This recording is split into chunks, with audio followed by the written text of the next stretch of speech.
Welcome back to sports. I'm Ethan Curtis. The Florida Gator women's basketball team is back in action tonight. They host the Ole Miss Rebels, who haven't won a conference game this year. Florida's opening is coming off a 6-point loss in its last game against Georgia. The Gators sit at 12-11 with just 5 games left in the regular season. The offense was sluggish last game as the Gators put up just 43 points. Senior Zeta Williams talks about fixing their mistakes from last game in order to come away with a win tonight. Taking that L and making it a learning experience. A lot of our kids are very young, and so having them experience that now is going to definitely help us later on. So just staying focused. We just got to move on. We can't hold on to what just happened. Tip-off is set for 6 o'clock in Exact Tech Arena. Sticking with Gator basketball, the men's team picked up a win on the road last night. Florida defeated Texas A&M 78-61 on the backs of their sophomore guards. Noah Locke had his best game of the season. He scored a season-high 21 points while knocking down 5 threes. Andrew Nemhard had a big game, leading the way with 24 himself. He was 9 for 11 from the field while knocking down a trio of three-pointers. The Gators improved to 15-9 with a 7-4 conference record. In order to lock up a tournament spot, the Gators still have some work to do. Taking a look at the SEC standings, the Gators sit right in the thick of the race. A 3-way tie for first place, followed by Florida and South Carolina. With just 7 games left in the regular season, 2 come against Kentucky and 1 against LSU. This gives the Gators plenty of opportunity to move up in the standings and improve its tournament resume.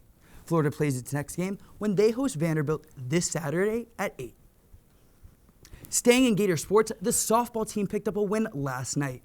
Florida defeated UNF 10-2, improving to 5-1 on the season. The Gator bats came out hot, scoring 7 in the first inning. The game lasted just 4.5 innings as Florida made quick work of the Ospreys. The Gators continue play this weekend as they host the Bubbly Invitational. First game is set for tomorrow at 4:30 against North Dakota State. Also on the diamond, the Gator baseball team starts their season tomorrow as they host Marshall. Florida looks to rebound this year after a down 2019 season, finishing just 34-26. Two-way player Jordan Butler knows the Gators are ready for this year. I think we're looking for the freshmen to get their feet wet, throw them right into the fire and see how they do, and then just seeing how the team plays together because we've only had 2 scrimmages against other teams so far in the fall. So it's going to be a test to see how we all play together. Game time is 6:30 in the final opening day of McKeithen Stadium. And more Gator sports. The undefeated gymnastics team has a meet tomorrow against the number 17 Auburn Tigers.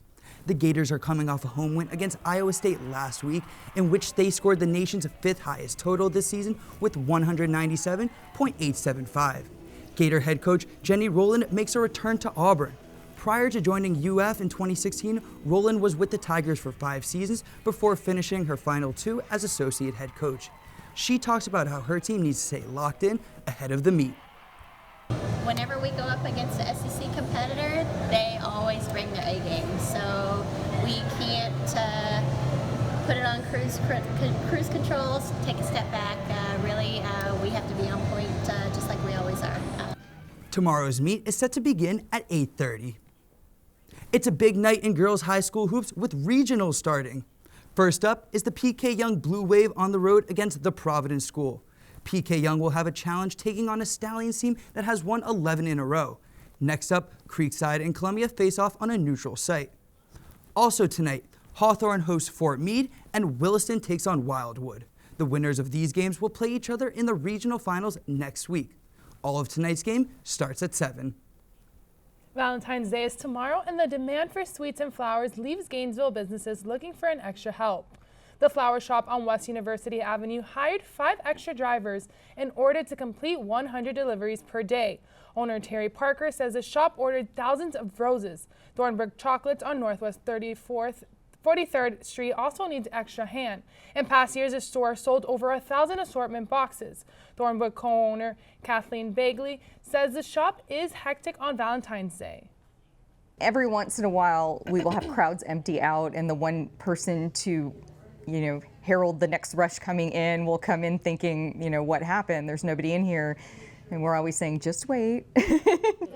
Bagley says the shop orders materials for next Valentine's Day during the summer to prepare for the chaos all over again. And before we go, one last check on the weather. Well, there is a cold front that's moving through tonight, and let's track where it currently is. It's moving through. It just moved past Lake City, and yeah, so it's going to be making its way through Gainesville, Putnam, and Clay counties. Let's actually zoom up a little bit for you folks in Lake City and near High Springs. So if you're in Alachua, you can expect these showers within the next, I would say, 30 minutes. And as we head into our overnight, more activity will begin to ramp up.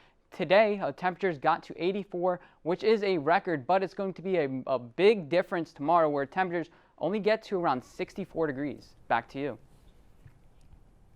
Thanks, Anthony. BBC News is next, and the PBS NewsHour is coming up at 7. Our news team will bring you another show tomorrow at 5, but your Florida news is always on at WUFT.org. Have a good night.